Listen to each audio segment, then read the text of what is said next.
اللهم صل على جسد محمد في الأجساد، اللهم صل على روح محمد في الأرواح، اللهم صل على روضة محمد في القبور، اللهم صل على بلد محمد في البلاد، وعلى آله وصحبه وسلم تسليما كثيرا كثيرا. اللهم انفعنا بما علمتنا وعلمنا ما ينفعنا وزدنا علما. سبحانك لا علم لنا إلا ما علمتنا إنك أنت العليم الحكيم. اللهم رب اشرح لي صدري ويسر لي أمري واحلل عقدة من لساني يفقهوا قولي.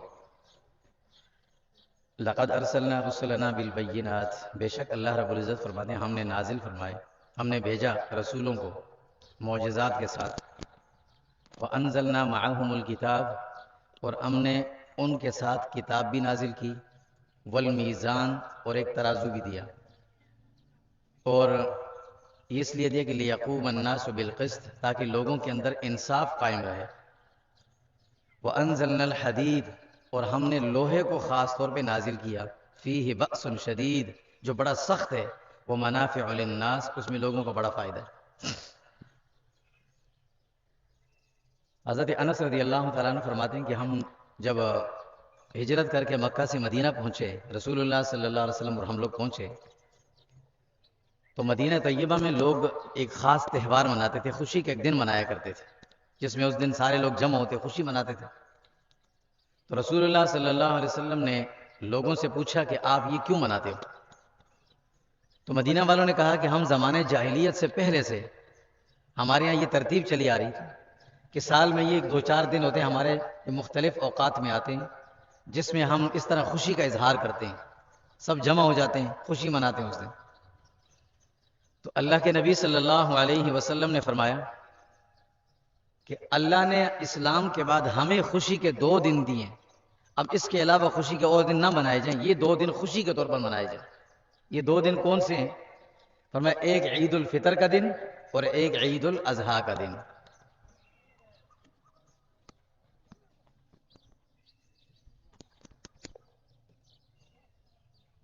عزیز ہو نا، اس کو بولیں اس کی آواز تھوڑی کم کر دیں، آواز بہت زیادہ ہے. ایک عید الفطر کا دن اور ایک عید الاضحیٰ کا دن، یہ 2 دن اللہ نے ہمیں خوشی کے دیے. تو پتہ چلا یہ عید الفطر کا جو دن ہے یہ خوشی کا دن ہے. حضرت مولانا یوسف لدھیانی شہید رحمۃ اللہ علیہ سے کسی نے سوال پوچھا، لکھ کر بھیجا کہ یہ عید کے دن خوشی کیوں مناتے ہیں، کیا وجہ اس کی؟ تو انہوں نے جواب دیا کہ دیکھو، ایک تو رسول اللہ صلی اللہ علیہ وسلم نے ہمیں بتایا خوشی کا دن ہے تو ہے. دوسری وجہ کہ اللہ نے رمضان المبارک کا مہینہ ہمیں دیا، اس ماہ مبارک میں ہم سے اللہ نے عبادات کروائیں، روزے رکھوائے، دیگر عبادات ہوئیں. اب اس کے جب وہ وقت مکمل ہو گیا تو ظاہر ہے تھوڑی ایک اچھا کام انسان کرتا ہے تو اسے خوشی کا موقع ملنا بھی چاہیے، اس کے بعد تو خوشی منا رہے. لیکن آج اور اس دور کے اندر پچھلے گزشتہ چند سالوں سے ہم جب یہاں جس ماحول میں رہ رہے ہیں، ہمارے لیے عید الفطر کا دن بڑی خوشی کا ہے، بڑی خوشی کا ہے. کیوں؟ وجہ اللہ کا شکر ادا کریں. ہم جیسے ہم متوسط غریب طبقے کے لوگ ہیں، اب ہمیں ٹماٹر بھی ملے گا، اب ہمیں گوبھی بھی ملے گی، اب ہمیں لوکی بھی ملے گی، اب ہمیں آلو بھی ملے گا، اب ہمارا پیاز بھی ہمیں مناسب قیمت پہ مل جائے گا. رمضان میں یہ ساری چیزیں بند کر دی تھی. اب ہمیں دالیں بھی ملیں گی، اب ہمیں جو سٹوک کیے لوگوں نے رکھے تھے نا مارکیٹوں میں، وہ بھی نکل آئے گا. حتیٰ کہ رمضان کے مہینوں میں گزشتہ چند سالوں سے ہماری بھینسوں نے دودھ دینا بھی کم کر دیا تھا، وہ بھی ملے گا. کم اس لیے کر دیا تھا کہ دکاندار کہتے تھے بھئی ہمارے پاس دودھ نہیں ہے، دودھ مہنگا ہو گیا، دودھ مہنگا ہو گیا. تو ظاہر سی بات ہے اس بھینس نے دینا ہی بند کر دیا ہوگا، رمضان تھا. تو اب اللہ کا شکر ادا کریں کہ وہ سب ہمیں ملے گا. اب ہم لوکی بھی کھا سکیں گے، وہ جو 250 روپے کلو لوکی ہمیں ملتی تھی نا، وہ اب ہمیں 100-150 میں مل جائے گی انشاءاللہ. فروٹ کو چھوڑیں، وہ عیاشی والی چیز ہے، وہ جنت میں کھائیں گے انشاءاللہ. یہاں ہمارے مقدر میں اب وہ چیز نہیں ہے، وہ تو بڑوں کی خوراک ہے نا. لیکن وہ جو سبزی تھی نا، وہ اب ہمیں ملے گی الحمدللہ. شکر ادا کریں اس پر. اور اس کی وجہ کیا ہے؟ وجہ یہ کہ رمضان میں شیطان بند تھا، آج وہ کھلا ہے. رمضان میں شیطان بند تھا، اس لیے سب کچھ ہمیں بند تھا. اب آج شیطان کھل گیا ہے تو ساری چیزیں اب ہمیں ملیں گی. یہ باتیں عجیب لگ رہی ہوں گی لیکن حقیقت یہی ہے. اب ہمیں سب کچھ ملے گا. وہ شیطان بھی قیامت کے دن اگر کھڑا ہو گیا نا اور اس نے کہا بدبختوں مجھے تو رمضان میں بند کیا ہوا تھا, یہ چیزیں کس نے مہنگی کی تھی, یہ کون چھپا چھپا کے بیچ رہا تھا, مجھے کیوں بدنام کرتے ہو؟ فلا تلومونی ولوموا انفسکم, اپنے آپ کو نہیں کہتے ہو, مجھے گالیاں دیتے رہتے ہو جب میں سامنے نہیں ہوتا. اپنے آپ کو نہیں کہتے. تو اللہ کا شکر ادا کریں کہ اب ہمیں خوشی کا موقع ملا, اب ہمیں یہ ساری چیزیں ملیں گی, اب ہم انشاءاللہ سبزیاں بھی کھائیں گے. شیطان بند تھا تو یہ ساری چیزیں نہیں تھی, مشکل تھی, اب وہ کھل گیا ہے. تو کیا خیال ہے, اس کا بند ہونا اچھا تھا یا کھلنا؟ نہیں, ہم نہیں کہہ سکتے, آگے جواب نہیں دیں گے ہم. یہ ہے حال ہمارا. اور ہم کیا کہتے ہیں, معاف کیجئے گا, آج میں اپنے اوپر تنقید کر کے رکھ رہا ہوں, بس اس بیان نہیں کر رہا, اپنے آپ کو برا بلا کہہ رہا ہوں, بس دل کر رہا ہے میرا. بیان تو مجھے آتا بھی نہیں, ویسے بھی نہیں پڑھا, میں ویسے نہیں ہوں.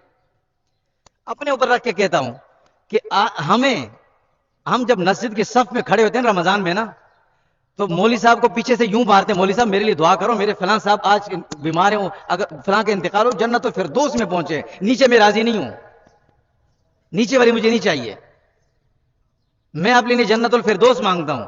اور اس نماز سے پہلے بار سبزی, دودھ, کپڑا, انڈا, ساری چیزیں میں مہنگی کر کے آیا تھا, ان غریبوں کو میں نے کھانا نہیں دیا تھا. اب مجھے بتائیں, چلو اور چیزیں مہنگی ہو گئی, کیا رمضان میں بھینسوں نے دودھ بیچنا کم کر دیا تھا؟ آپ قسم دے کر پوچھیں باڑے والوں سے, کم ہو گیا تھا. کیوں مہنگا ہو گیا دودھ؟ ابھی کچھ دنوں کے بعد دیکھیے گا ان باڑوں کے باہر دودھ کا ڈھیر لگا ہوگا, سستی قیمتوں میں دے رہے ہوں گے. کیا مذاق بنایا ہوا. اللہ رب العزت نے, اللہ بھی ہمیں دیکھ رہے ہیں, یہ کس کام میں لگی یہ قوم, مانگتی جنت بھی اوپر والی ہے, سب سے فردوس مانگ دیا. حال اس کا یہ ہے, شیطان کو بھی پیچھے چھوڑ دیا ہے, اس کو بند کر کے اور کام میں لگ گیا خود. اللہ ہمیں معاف کرے. پھر ایک چیز اور ہمارے سامنے آتی ہے نا, لوگ کہتے ہیں ہماری عوام ٹھیک نہیں ہے. عوام کبھی بھی ٹھیک نہیں ہوتی, عوام کبھی بھی ٹھیک نہیں ہوتی.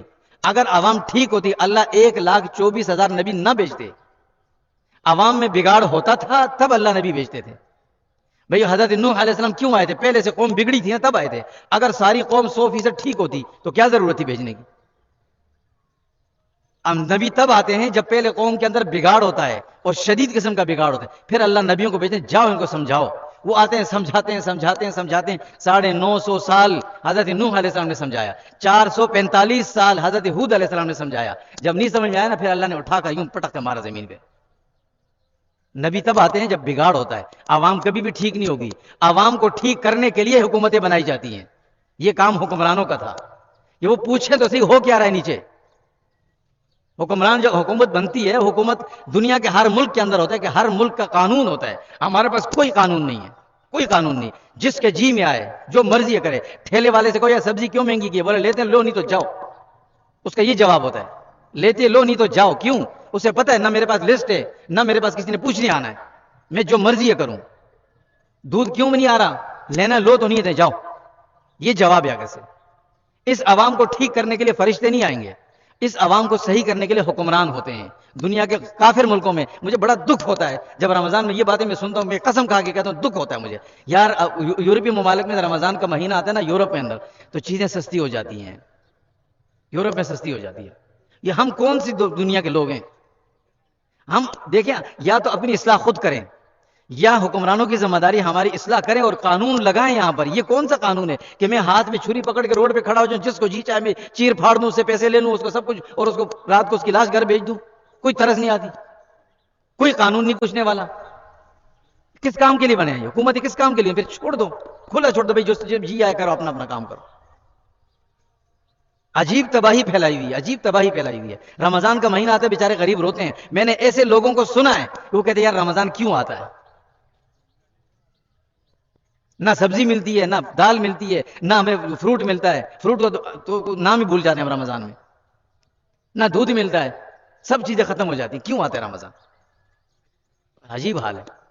یا تو ہم خود ٹھیک ہو جائیں, جو کہ ناممکن ہے, یا پھر قانون ایسا بنے جو حجاج بن یوسف والا ہو. فاروق صدیق اکبر والا قانون نہیں چلے, یہ اس کو ماننے والے نہیں ہیں. کون سے؟ عمر فاروق رضی اللہ تعالیٰ عنہ.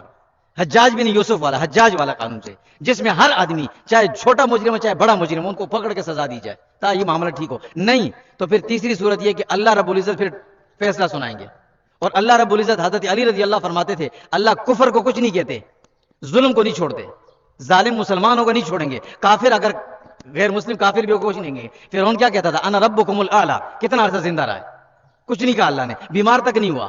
فرعون اپنی تاریخ میں کبھی بیمار نہیں ہوا زندگی میں۔ نمرود کہتا تھا میں خدا ہوں، ٹھیک ٹھاک بڑھ رہا، کچھ نہیں کہا۔ جب ظلم شروع کیا تو اللہ نے پکڑ کر سمندر میں ڈبویا، اب ظلم کرتے اب نہیں چھوڑوں گا، کفر کرو میں کچھ نہیں کہتا تمہیں، ظالم مسلمان ہو اللہ نہیں چھوڑیں گے، یہاں نہ ہو تو وہاں ایک جگہ ہے جہاں اللہ کے سامنے پیشی ہوگی، اللہ کے حساب سے ڈریں، توبہ طائب ہوں، استغفار کریں۔ رمضان کے مہینے میں یہ جو کام ہم سے غلطیاں ہوئی ہیں، ان غلطیوں کی اصلاح ہونی چاہیے، نہیں تو اللہ کی پکڑ آئے گی، پھر سخت پکڑ آئے گی۔ خیر دوسری بات، یہ جو میں نے آیت پڑھی سورہ حدید کی، یہ آیت میں نے کیوں پڑھی؟ اس لیے پڑھی، اللہ کہتے ہیں لقد ارسلنا رسلنا بالبینات، ہم بھیجتے ہیں لوگوں کے پاس رسول تاکہ ان کو صحیح کریں، ایک۔ نمبر دو، وانزلنا معهم الکتاب، ان رسولوں کو کتاب دیتے جاؤ ان کو سمجھاؤ کہ یہ نہ کرو یہ کرو، یہ نہ کرو یہ کرو۔ تیسرا والمیزان، ہم ان کو کہتے ہیں کہ ایک میزان ایک ترازو بھی ہے، اس کے مطابق تم دنیا میں ٹھیک رہو، نہیں تو تمہیں ٹھیک کر دیا جائے گا، لیقوم الناس بالقسط، انصاف رہے، غریب بیچارے کو بھی اس کا حق ملے، امیر کو بھی اس کا حق ملے، بوڑھے کو بھی ملے، جوان کو بھی ملے، کوئی ظلم کر رہا ہے تو ظلم کو پکڑ کر اسے نشان عبرت بنایا جائے۔ چوتھی چیز فرمایا ہم نے ساتھ میں نازل کیا کیا چیز؟ وانزلنا الحدید، ہم نے لوہا بھی نازل کیا ہے۔ اللہ رب العزت لوہے کو کیا ذکر کرتے ہیں یہاں پر؟ قرآن بھیجا، نبی بھیجا، ساتھ میں لوہا بھیجا، یہ کیا ہے؟ اس کا کیا تعلق آپس میں؟ فیہ بأس شدید، سخت قسم کے لوہے ہم نے بھیجے، کیوں؟ کہتے ہیں ومنافع للناس، اس میں بڑا فائدہ ہے، اس لوہے کو لگا کر آپ نے قانون کو نافذ کرنا ہے، اس لیے کہا ہے اس کتاب کے قانون کو لوگ مانیں گے نہیں، یہ لوہا آپ نے استعمال کرنا ہے ان پہ، یہ لوہا اس کی سزا موت کے بھی ہوگا، یہ اس کو سزا درے بھی لگائے گا، تو یہ لوہا اس کو ٹھیک کرے گا۔ اللہ کہتے ہیں میں نے اس لیے نازل کیا تھا لوہا، کتاب کے ساتھ لوہا۔ تو یہ قانون کو کس کے ہاتھ میں؟ جس کے ہاتھ میں قانون ہے، جسے اختیار ہے، اس کی ذمہ داری ہے، اللہ کے ہاں وہ جواب دہ ہوں گے۔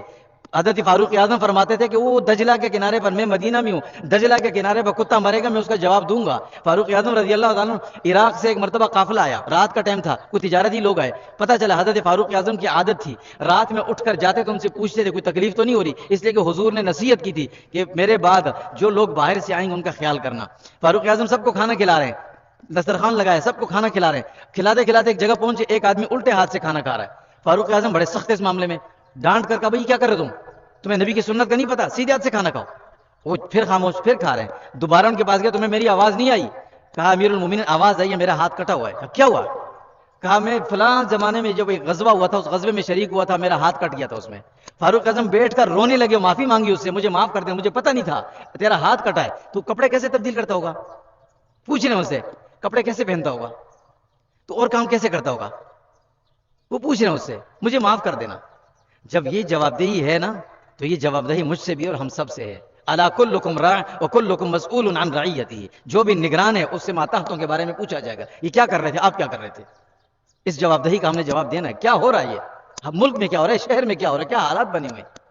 جنگل میں بھی قانون ہوتا ہے، شیر کی بات چلتی ہے، شیر کی بات چلتی ہے، کوئی دوسرا اس کی خلاف ورزی نہیں کرے تو مار دیتا ہے، یہاں وہ بھی نہیں ہے۔ خیر یہ ہم اللہ سے شکوہ کریں گے، اللہ سے کہیں گے اللہ رب العزت آپ ہی فیصلہ کر دیں۔ اور ہمارے ایک امام صاحب جو وہ کہا کرتے تھے نا، اپنے مقتدی سے مذاق میں کبھی کہا کرتے تھے، جب غصے میں آتے تھے یا مذاقاً غصے میں کہتے تھے تم لوگوں کو میں جنت میں نہیں جانے دوں گا، تمہاری وجہ سے مجھے جانا پڑا میں بھی جاؤں گا جہنم میں کچھ دن کے لیے، تمہیں نہیں جانے دوں گا، غصے میں۔ خیر اللہ رب العزت کا فیصلہ آئے گا، پھر گیلے سوکھے کا فرق نہیں رہے گا، گیلا سوکھا پھر سب جائے گا اس کے۔ دوسری بات جو ہم کرنے کی تھی وہ یہ ہے کہ میں نے حدیث پڑھی کہ حضرت انس فرماتے ہیں حضور نے فرمایا یہ خوشی کا دن ہے۔ خوشی انسان کب مناتا ہے؟ خوشی تب مناتا ہے جب اس کا پورا جسم صحیح ہو، ہاتھ بھی ٹھیک ہے، پاؤں بھی ٹھیک ہے، آنکھیں ٹھیک ہے، تو خوشی ہو رہی ہے۔ کسی آدمی کا بیچارے کا ہاتھ ٹوٹا ہوا ہے، کسی کی ٹانگ ٹوٹی ہوئی ہے، کسی کے پیٹ میں شدید تکلیف ہے، اس کو بولے یار میں عید کا بہترین سوٹ بنا کر لایا ہوں، وہ کہے گا یار اس کو چھوڑو پہلے مجھے واش روم تکلیف ہے، پریشانی ہے۔ اگر ایک آدمی کا ہاتھ ٹوٹا ہوا ہے، ہم کہ یار زبردست قسم کا میں جو ہے نا وہ سوٹ لے آؤں کے لیے، جوتے لے کر آؤں، کہ یار بھائی اس کو میری ضرورت، مجھے ضرورت نہیں، مجھے دوا دے دو بس، مجھے اس کی ضرورت نہیں ہے۔ تو پتہ چلا کہ خوشی کا تعلق کس سے ہوتا ہے؟ جب انسان کا جسم صحیح ہوتا ہے۔ اس جسم میں کہیں زخم لگ جائے انسان خوشی نہیں منا سکتا، دل سے نہیں منا سکتا۔ اس وقت ہمارے جسم کے اندر ایک بہت بڑا زخم لگا ہوا ہے جو کہ غزہ میں لگا ہوا ہے، اور ہم خوشی منائیں کس طرح سے منائیں گے، کیسے منائیں گے؟ میں اور کچھ نہیں کہوں گا، کچھ نہیں۔ ایک تصویر میں نے دیکھی ہے، برداشت سے باہر تھی۔ آپ کو یہ بات جانتے ہیں اچھی طرح، یہ کتا جو ہوتا ہے نا، کتا یہ بعض دفعہ انسان سے بھی زیادہ سمجھدار ہوتا ہے۔ یہ انسان کی لاش کو کچھ نہیں کہتا، ہر چیز کھاتا ہے، مرا ہوا انسان پڑا ہو یہ اس کی لاش کو نہیں خراب کرتا، اس کو منہ نہیں لگاتا، یہ اس کی فطرت ہے، نہیں لگاتا۔ لیکن جب بھوک کی شدت ہوتی ہے نا تو اللہ بھی کیا کہتے ہیں انسانوں کو، یار فمن استر غیر باغ ولا عاد فلا اسم علیہ، بھائی خنزیر مت کھانا، لیکن بھوک سے مر رہے ہو نا تو تھوڑا سا کھا لو یار، کوئی بات نہیں، بھائی اجازت مل گئی۔ کتا بھی جب شدت سے جب اس کی وہ ہوتی ہے نا بھوک، تو پھر کچھ بھی کرتا ہے۔ میں نے ایک تصویر دیکھی، ایک کچرے کے ملبے کے ڈھیر سے کتے نے ایک بچے کی لاش اٹھائی ہوئی منہ میں لے کے جا رہا تھا، یہ غزہ کی تصویر تھی۔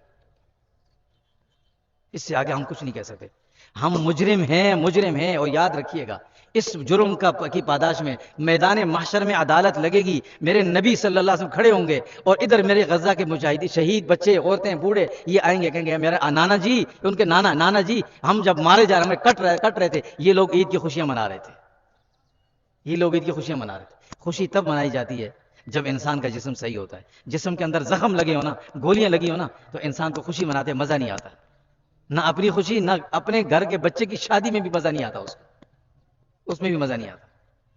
تو میں آپ سے ایک درخواست کروں گا، درخواست یہ ایک تو اس عید کو بالکل سادگی سے منائیں۔ میں اللہ کو حاضر ناظر کروں، میں اس عید پر نہ کپڑے نہ جوتے کچھ نہیں لینا، میں نے لیے ہی نہیں، کچھ نہیں لیے، نہ لینا، لے لیے تو سادگی سے پہن کر واپس رکھ دیے، سادگی سے، یہ سوچتے ہوئے کہ یار میں نے یہ کپڑا پہنا ہوا ہے، اور میرے وہ چھوٹے چھوٹے بچے جنہوں نے آج کھانا بھی نہیں کھایا ہوگا، ہم کہتے ہیں عید کے دن سنت ہے کہ مٹھائی میٹھا کھا کے آنا، ان بیچاروں کو کھانا بھی نہیں ملا ہوگا۔ گھاس کے پتے پانی میں ابال کر اس میں روٹی کے ٹکڑے ڈبو کر کھانا کبھی سوچا ہے؟ یہ وہ لوگ کھا رہے ہیں جو ہمیں زکوٰۃ بھیجا کرتے تھے، جو ہم جیسے ملکوں میں زکوٰۃ بھیجتے تھے، وہ لوگ کھا رہے ہیں، ہمیں احساس نہیں ہے۔ اور دوسری چیز، بھائی یہ عید کا دن ہے، ہمارے گھروں کے اندر پیپسیاں، سیون اپ اور یہ چیزیں چلیں گی، میکڈونلڈ ساری چیزیں چلیں گی، خدا کے لیے یہ چیزیں تو چھوڑیں کم سے کم۔ میرے نبی کے سامنے وہ کہیں گے یا رسول اللہ، نانا جی ہمیں مارا جا رہا تھا، ان کے پاس گولیاں نہیں تھی، ان گولیوں کے پیسے یہ ہمارے بھائی ان کو دیتے تھے، ایک میکڈونلڈ خریدتے تھے اور اس سے ایک 25 روپے کی گولی آتی تھی، وہی ہم بھی چلتی تھی۔ یہ چھوڑ دیں، اس کے بغیر بھی ہم زندہ تھے، ہمارے بڑے جب یہ نہیں پیتے تھے نا تو کوئی بیماری نہیں تھی ان کے اندر، ہم نے جب یہ چیزیں کھانا شروع کیا نا، ایمان بھی گیا اور جان بھی گئی، دونوں چیزوں سے گئے۔ چھوڑ دیں ان چیزوں کو، اللہ کو حاضر ناظر سمجھ کے، میں کچھ نہیں کہتا، میرے لیے نہیں ہے، اللہ کو حاضر ناظر سمجھ کے آج دل میں کون تہیا کرتا ہے کہ میں خود بھی چھوڑوں گا اور میں کم سے کم 10 آدمیوں کو منع کروں گا اس کام سے کہ نہیں کریں گے اس کے بعد، انشاءاللہ دل میں تہیا، اللہ حاضر ناظر ہے، اللہ ہم سب کے حامی اور ناصر ہوں، اور دعا بھی کرنی ان لوگوں، اور تو ہم کچھ نہیں کر سکتے، دعا کرنی، اللہ ان کے حال پہ رحم کر دے۔ ہماری آنکھوں کے سامنے جو کچھ ہو رہا ہے، یہ ساری ویڈیو جو بن رہی ہے ہماری آنکھوں کے سامنے، کل قیامت کے دن ہمارے سامنے چلے گی، ہم کیا جواب دیں گے؟ اللہ ہمیں معاف کر دے، اللہ ہم سے راضی ہو جائے، ہمیں معاف کر دے، اور ہم سے جو ہو سکے ان کی خدمت کے لیے کام لے لے۔ اللہ تعالی ہمیں عمل نصیب فرمائے۔ ٹائم بھی کم رہ گیا، 3 منٹ رہ گئے، اپنی اپنی صفوں میں کھڑے ہو جائیں۔